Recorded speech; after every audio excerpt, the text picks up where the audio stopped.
오늘 말씀은 에스라 4장 11절에서 24절까지의 말씀입니다.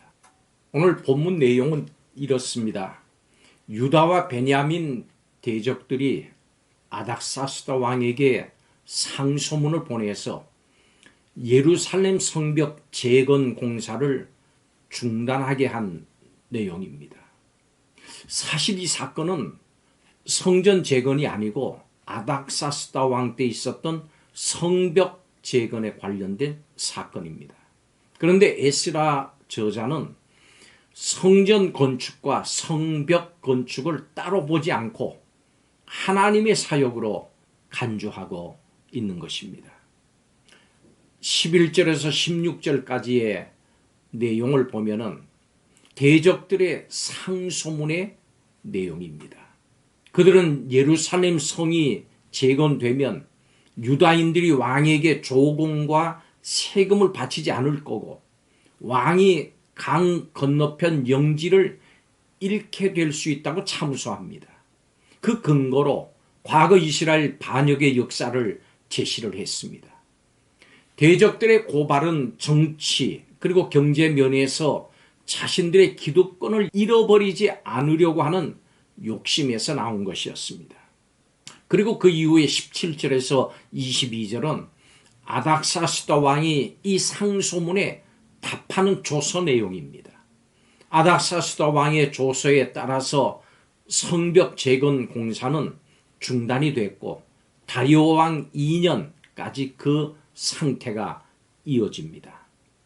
성전 재건이 지연된 배경에 대해서 저자는 대적들의 반대가 있었음을 밝히고 있고 그 공작이 아주 치밀하고 조직적이었던 것을 알립니다. 결국 성전 재건 공사를 함께 하자고 하는 대적들의 제안을 거부를 하고 정체성을 지키기 위한 노력 때문에 17년 동안 성전 건축이 중단되는 아주 값비싼 대가를 지불해야 했습니다.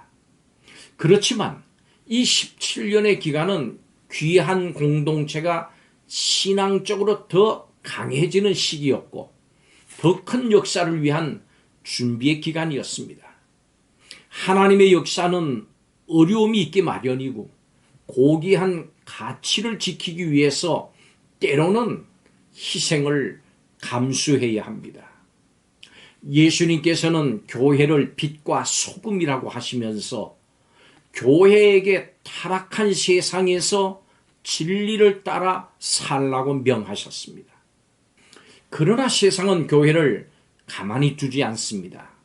왜 그럴까요? 세 가지로 본문을 통해서 살펴보겠습니다. 첫째로 세상은 손해보기를 싫어하기 때문입니다. 세상은 교회가 거룩함을 드러낼수록 자신이 손해를 입는다고 생각을 합니다.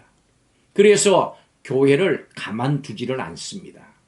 자신의 욕심을 쫓아 사는 자들에게 하나님의 거룩함은 단지 자신들의 욕심을 방해하는 방해거리일 뿐입니다. 하나님은 이스라엘이 하나님을 섬기지 않고 개인의 유혹을 쫓아 살아갈 때 징계하시고 하나님의 백성으로서의 거룩함을 회복하게 하십니다. 하나님이 그들을 위해 계획하신 제사장 나라의 사명을 감당하게 하시려는 것입니다. 이것을 세상 나라는 자신에게 손해가 될 것이라고 여깁니다. 그래서 막으려고 하는 겁니다. 세상은 이것이 살아계신 하나님께 돌아오는 기회가 될 수 있는데도 깨닫지를 못합니다. 교회는 제사장 나라의 사명을 감당할 때 세상의 중상모략에 빠질 수 있습니다. 그럴 때 이상히 여기지 말고 받아들이십시오. 이것이 바로 우리의 사명이기 때문입니다.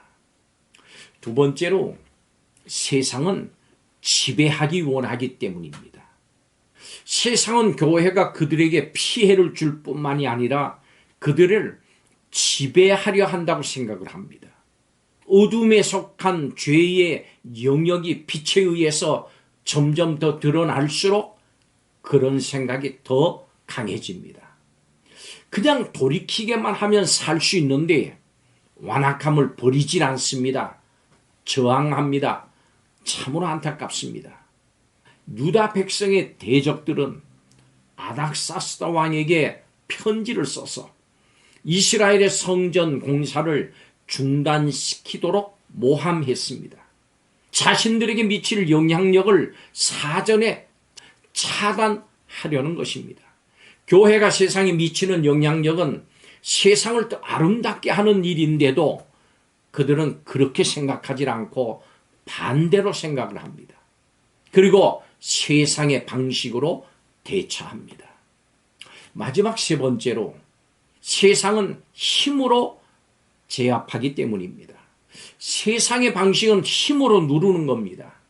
자신이 가진 권세와 무력을 사용을 합니다. 그렇게 할 때 자신의 자리가 확고하게 선다고 생각을 합니다. 이스라엘의 대적자들을 보십시오. 기회가 왔다고 생각되니까 예루살렘으로 가서 뭘 했습니까? 권력으로 압제하면서 유다 사람들의 공사를 중단시켰습니다. 그들은 자신들이 승리했다고 자축했을지 모릅니다마는 천만의 말씀입니다. 이스라엘을 붙들고 계신 하나님은 천지를 창조하신 전능하신 분이십니다. 하나님은 그분의 뜻이 있으셔서 한때 성전 공사가 중단되는 것을 허용하셨습니다마는 훗날 공사는 완성됩니다. 여러분, 우리 역시 때로 대적들로 인해서 어려움을 당할지라도 사랑으로 우리를 품어주신 하나님을 따라서 세상을 품어야 합니다. 하나님께서 세상을 힘으로 제압하신다면 우리는 모두 두려움에 사로잡힐 수밖에 없습니다. 그러나 하나님께서는 우리에게 용서와 사랑으로 다가오셨고 친히 우리의 아버지가 되어 주셨습니다. 이것은 세상이 깨달아야 할 하나님의 사랑입니다. 세상은 교회가 온전히 하나님께 예배하고 하나님 뜻을 따라서 거룩하게 살고자 할 때 모함을 하거나 힘을 사용해서 막으려고 합니다. 이때 우리가 세상을 거스르고 빛으로 드러나는 것을 주저하지 마십시오. 대적의 모함과 무력 행사로 힘들 수도 있지만 인내하십시오. 어두움은 물러갈 수밖에 없습니다. 주님은 승리하실 겁니다. 오늘도 우리는 승리합니다.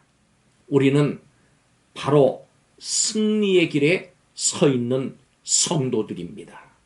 기도하겠습니다. 하나님, 자기의 아집과 힘을 지키기 위해서 악을 서슴지 않고 행하는 세상과 오늘도 마주합니다. 하나님의 백성으로 사는 것도 하나님의 뜻을 따르는 것도 녹록하지 않습니다마는 믿음에서 한 발짝도 물러서지 않게 하여 주옵소서. 좌절과 고난의 폭풍 속에서 함께 하시는 하나님을 붙잡고 굳건하게 서게 하여 주옵소서. 승리의 길을 걷게 하여 주옵소서. 예수님의 이름으로 축복하고 기도하옵나이다. 아멘.